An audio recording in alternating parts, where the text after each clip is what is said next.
ఇప్పటి వరకు నా వీడియో చూస్తూ నన్ను సపోర్ట్ చేస్తూ వచ్చిన మీ అందరికీ నా నమస్కారాలు.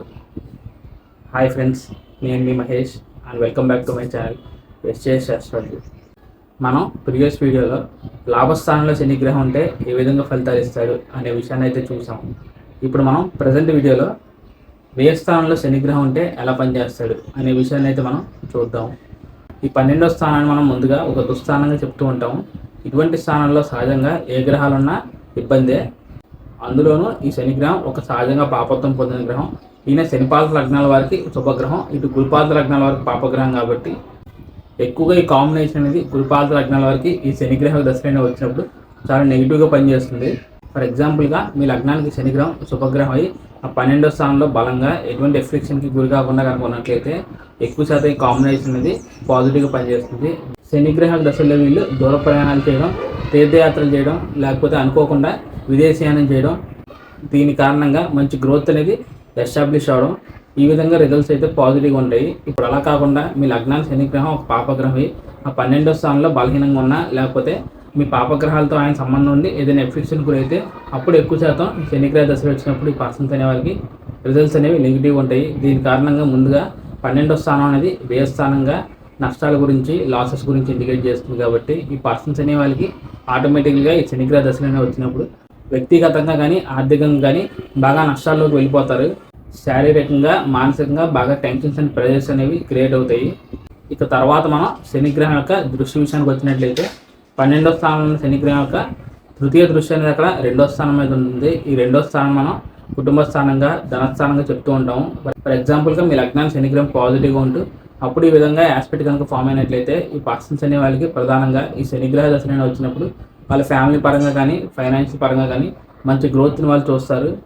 ఫ్యామిలీ నుంచి వాళ్ళు బాగా దూరంగా ఉన్నప్పటికీ వాళ్ళ మెయిన్ సోర్స్ ఆఫ్ ఇన్కమ్ అనేది విదేశాలకి కనెక్ట్ అయ్యేదానికి కూడా అవకాశాలు అనేవి ఉంటాయి. ఒకవేళ శనిగ్రహం మీ లగ్నానికి నెగిటివ్ ఉన్నప్పుడు అప్పుడు ఆయన దృష్టి కనుక ఈ విధంగా ఈ 2వ స్థానం మీద కనుక ఉన్నట్లయితే ఈ విధంగా శనిగ్రహం యొక్క నెగిటివ్ ఎనర్జీ అనేది అక్కడ 2వ స్థానం మీద ఉంది. కాబట్టి అనుకోని కారణాల వల్ల ఈ పర్సన్స్ అనే వాళ్ళకి ఫ్యామిలీ రిలేషన్స్ అనేవి దూరం అవ్వచ్చు, లేకపోతే అంతంత మాత్రంగానే ఉండొచ్చు. ఇంకా ఈ 2వ స్థానాన్ని మనం ధనస్థానంగా కూడా చెప్తూ ఉంటాం. కాబట్టి ఈ పర్సన్స్ అనే వాళ్ళకి ఈ శనిగ్రహ దశలైన వచ్చినప్పుడు ఆర్థికంగా, ఫైనాన్షియల్గా బాగా ఇబ్బందులకు గురవుతారు అన్నమాట. ఇక తర్వాత శనిగ్రహం యొక్క 7వ దృష్టి అనేది అక్కడ 6వ స్థానం మీద ఉంటుంది. ఈ 6వ స్థానం మనం శత్రు, రోగ, రుణస్థానంగా చెప్తూ ఉంటాము. అండ్ అలాగే సర్వీస్ రిలేటెడ్ హౌస్గా చెప్తాము. ఒకవేళ శనిగ్రహం పాజిటివ్ ఉండి ఈ విధంగా యాస్పెక్ట్ కనుక ఫామ్ అయినట్లయితే ఈ పర్సన్స్ అనే వాళ్ళు బాగా సర్వీస్ మోటివేటెడ్ పర్సన్స్గా ఉంటారు. అండ్ అలాగే వాళ్ళు చేసే కెరీర్కి బాగా ఇంపార్టెన్స్ అనేది ఇస్తారు, మనం అర్థం చేసుకోవచ్చు. వాళ్ళు ఏ రంగంలో ఉన్నప్పటికీ మంచి సేవాభావం కలిగి ఉంటారు. ఈ పర్సన్స్ అనే వాళ్ళకి ప్రధానంగా ఈ శనిగ్రహ దశలైన వచ్చినప్పుడు ఎప్పటి నుంచో పెండింగ్లో ఉన్న ఏదైనా లీగల్ ఇష్యూస్ కానీ అటువంటివి సాల్వ్ అయ్యేదానికి కూడా అవకాశాలు ఉంటాయి. అండ్ అలాగే వీళ్ళు ఏదైనా పెద్ద మొత్తంలో లోన్ తీసుకోవాలన్నా కూడా ఈ టైం అనేది బాగా కలిసి వస్తుంది. అంటే ఒక రకంగా వాళ్ళు తీసుకున్న లోన్ అనేది మంచి పర్పస్కి యూటిలైజ్ అయ్యి తద్వారా వీరి ఫ్యూచర్లో మంచి లాభం అనేది చేకూరుతుంది. అలా కాకుండా శనిగ్రహం ఈ లగ్నానికి నెగిటివ్ ఉంటూ అప్పుడైనా 7వ దృష్టి అనేది ఈ 6వ స్థానం మీద కనుక ఉన్నట్లయితే ఈ పర్సన్స్ అనే వారికి ఈ శనిగ్రహ దశలైన వచ్చినప్పుడు ఆరోగ్యరీత్యా కానీ, లేకపోతే శత్రువుల వల్ల కానీ బాగా ఇబ్బందులు గురయ్యేదానికి అవకాశాలు అనేవి ఉంటాయి. అనుకోకుండా ఒక్కోసారి లీగల్ ఇష్యూస్లో కూడా ఇరుక్కునే ప్రమాదాలు అనేవి ఉంటాయి. అదేవిధంగా ఆర్థికంగా కూడా బాగా నష్టపోతారు. అంటే ఒక రకంగా వీళ్ళు ఏదైనా అప్పులు చేస్తే అప్పులు అనేవి తీర్చలేని పరిస్థితుల్లోకి వెళ్ళిపోవడం, ఈ విధంగా ఫలితాలు అయితే నెగిటివ్గా ఉంటాయి అన్నమాట. ఇక చివరిగా 12వ స్థానంలో ఉన్న శనిగ్రహం యొక్క బలమైన 10వ దృష్టి అనేది భాగ్యస్థానం మీద ఉంటుంది. ఈ భాగ్యస్థానం మనం అదృష్టభావంగా, పితృస్థానంగా, దూర ప్రయాణాల గురించి, ఒక మతానికి ఉండే ఆచార వ్యవహారాల గురించి, వీటి గురించి ఇండికేట్ చేస్తుంది.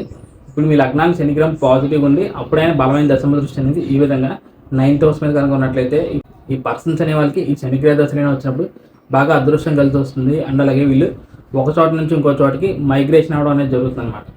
అంటే ఒక రకంగా ఒక ప్లేస్ నుంచి ఇంకో ప్లేస్కి పర్మనెంట్గా షిఫ్ట్ అవ్వడం, దాని కారణంగా అదృష్టం కలిసి రావడం, లేకపోతే వ్యక్తిగతంగా కానీ, ఉద్యోగరీత్యా కానీ విదేశీయానం చేయడం, ఈ విధంగా పాజిటివ్గా రిజల్ట్స్ వస్తాయి. ఇప్పుడు అలా కాకుండా మీ లగ్నానికి శని నెగిటివ్గా ఉంటూ అప్పుడైన 10వ దృష్టి అనేది ఈ భాగ్యస్థానం మీద కనుక ఉన్నట్లయితే ముందుగా ఈ 9వ భావానికి సంబంధించిన కారకత్వం అనేది దెబ్బతినేదానికి అవకాశాలు ఉంటాయి. అంటే ఈ పర్సన్స్ అనే వాళ్ళకి పితృభావం మీద నెగిటివ్ ఇంపాక్ట్ అనేది ఉంటుంది. ఈ కాంబినేషన్ ఈ పర్సన్స్ యొక్క ఫాదర్ గ్రోత్కి ఒక ప్రాబ్లం అవుతుంది. అండ్ అలాగే వాళ్ళ ఫాదర్తో రిలేషన్ అనేది అనుకోని కారణాల వల్ల అంతంత మాత్రంగానే ఉండేదానికి కూడా అవకాశాలు ఉంటాయి.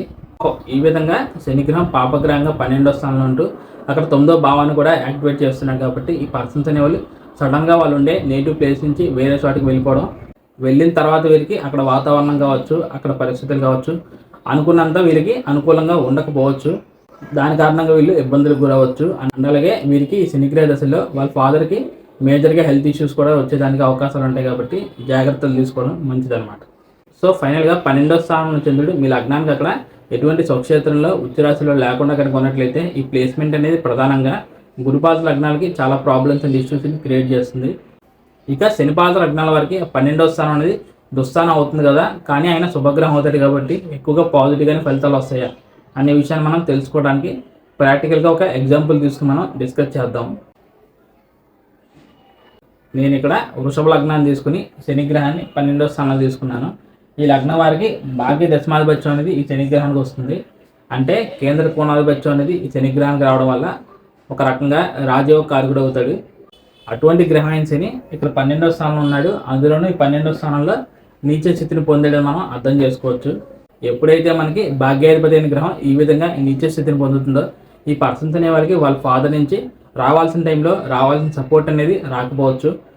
చిన్నతనంలోనే ఫాదర్ని కోల్పోవడం కానీ, లేకపోతే వాళ్ళ ఫాదర్ అనే వాళ్ళు విదేశాల్లో ఉంటూ వీళ్ళు ఇండియాలో ఉండడం వల్ల తద్వారా వాళ్ళ రిలేషన్లో ఎప్పుడూ ఒక గ్యాప్ అనేది ఉంటుందని మనం అర్థం చేసుకోవచ్చు. అదేవిధంగా ఇక్కడ ఈ వృషభ లగ్నం వారికి దశమాధిపత్యం కూడా ఈ శనిగ్రహానికి వచ్చింది. ఇక్కడ ఈ విధంగా దశమాధిపతి అనేవాడు అక్కడ వెళ్ళి 12వ స్థానంలో ఉన్నాడు. ఈ ప్లేస్మెంట్ అనేది విదేశాల్లో ఉద్యోగం చేయడానికి బాగా పనిచేస్తుంది.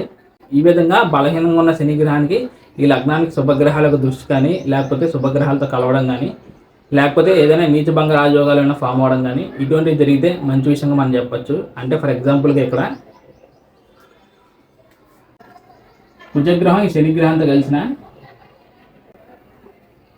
లేకపోతే సప్తమంలో కుజగ్రహం ఉన్నా, మకరంలో కుజుడు ఉన్నా కూడా ఇది ఒక రకంగా నీచభంగ రాజయోగంగా పనిచేస్తుంది. ఎందుకంటే ఇక్కడ రాష్ట్రాధిపతి అయిన కుజుడు ఇక్కడ ఈ విధంగా మకరంలో ఉచ్చస్థితిని పొందిన, మేష వృశ్చికాల్లో స్వక్షేత్రం పొందితే ఏమవుతుందంటే ఈ రాశిలో ఏదైనా గ్రహం అనేది నీచ స్థితిని పొందితే ఆ గ్రహానికి ఆటోమేటిక్గా నీచభంగ రాజయోగం అనేది ఫామ్ అవుతుంది. దీని కారణంగా వీరికి ఎర్లీ స్టేజెస్ ఆఫ్ లైఫ్లో బాగా ఇబ్బందులు ప్రాబ్లమ్స్ ఫేస్ చేసిన తర్వాత వాళ్ళ లైఫ్లో మంచి గ్రోత్ అండ్ సక్సెస్ అనేది వస్తుందని మనం అర్థం చేసుకోవచ్చు. అక్కడ రవిగ్రహం కూడా మేషరాశిలో ఉచ్చస్థితిని పొందుతాడు కాబట్టి సో రవిగ్రహంతో కనెక్షన్ అనేది ఈ శనిగ్రహానికి పాజిటివ్గానే పనిచేస్తుంది. అంతే తప్ప ఇంకా ఈ వృషభ లగ్నాన్ని పాపగ్రహాలైన గురువు కానీ, కేతు కానీ ఇటువంటి గ్రహాలతో ఈ శనిగ్రహానికి కనెక్షన్ అనేది అసలు మంచి విషయం కాదని మనం అర్థం చేసుకోవచ్చు. ఇంకా ఈ లగ్నానికి శుభగ్రహాలైన శుక్ర, బుధ, రాహు గ్రహాలకు సంబంధం అనేది ఈ శనిగ్రహం మీద ఉంటే అది కూడా చాలా మంచి విషయమే. ఎందుకంటే ఇక్కడ శనిగ్రహం నీచ స్థితిలో ఉన్నాడు కాబట్టి ఎంత శుభగ్రహాలతో కనెక్షన్ ఉంటే అంత మంచి విషయంగా మనం చెప్పచ్చు. ఒకవేళ ఫర్ ఎగ్జాంపుల్గా రాహు గ్రహం ఈ శనిగ్రహంతో బలంగా ఇక్కడ కలిసినట్లయితే అప్పుడు ఏమవుతుందంటే ఈ కాంబినేషన్ ఇది విదేశీయానానికి చాలా పాజిటివ్గా పనిచేస్తుంది. అక్కడ శనిగ్రహం బలహీనంగా ఉన్నాడు కాబట్టి ఇది అగ్నితత్వ రాశి అవుతుంది. కాబట్టి దీని కారణంగా రాహు గ్రహం శనిగ్రహానికి మంచి సపోర్ట్ అండ్ ఎనర్జీ అనేది ఇస్తాడనమాట. ఇంకా మనం ఈ కాన్సెప్ట్ గురించి డెప్త్గా అనాలిసిస్ చేయాలంటే ఇక్కడ శనిగ్రహం ఎన్ని డిగ్రీల దగ్గర ఉన్నాడు, ఏ గ్రహాలతో కలిశాడు, ఆ కలిసిన గ్రహాలు ఈ లగ్నానికి శుభగ్రహాల, పాపగ్రహాల, ఏమైనా నీచభంగ రాజయోగాలు ఏమైనా ఫామ్ అయినాయా, నవాంశలు ఏ విధంగా ఉన్నాడు, ఏ నక్షత్రంలో ప్లేస్ అయ్యాడు, ఆ స్టార్ లార్డ్ అనేవాడు ఈ జాతక చక్రంలో ఏ విధంగా ఉన్నాడు అని ఈ విధంగా మనం కంప్లీట్గా అనాలిసిస్ చేసిన తర్వాత మాత్రమే ఏ లగ్నం వారికైనా 12వ స్థానంలో శనిగ్రహం ఉంటే ఎక్కువ శాతం పాజిటివ్గా పనిచేస్తాడా లేకపోతే నెగిటివ్ ఫలితాలను ఇస్తాడా అనే విషయాన్ని మనం ఫైనలైజ్ చేయాలి. ఈ కాన్సెప్ట్ సంబంధించి అన్ని విషయాలు నేను మీతో డిస్కస్ చేశానని అనుకున్నాను.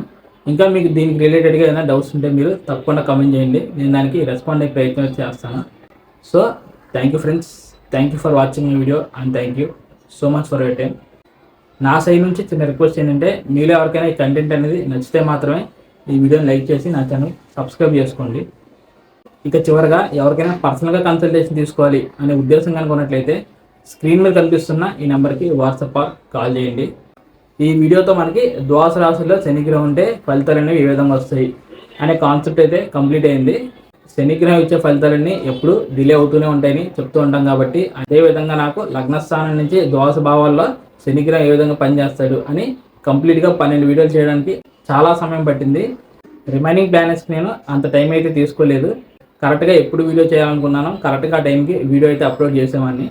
ఫైనల్గా ఈ శనీశ్వరుడి యొక్క అనుగ్రహం అనేది మీకు అందరికీ కలగాలని భావిస్తూ ఇంకా మరిన్ని వచ్చే అప్కమింగ్ వీడియోస్లో మరిన్ని ఇంట్రెస్టింగ్ వీడియోస్తో మీ ముందుకు వస్తాను.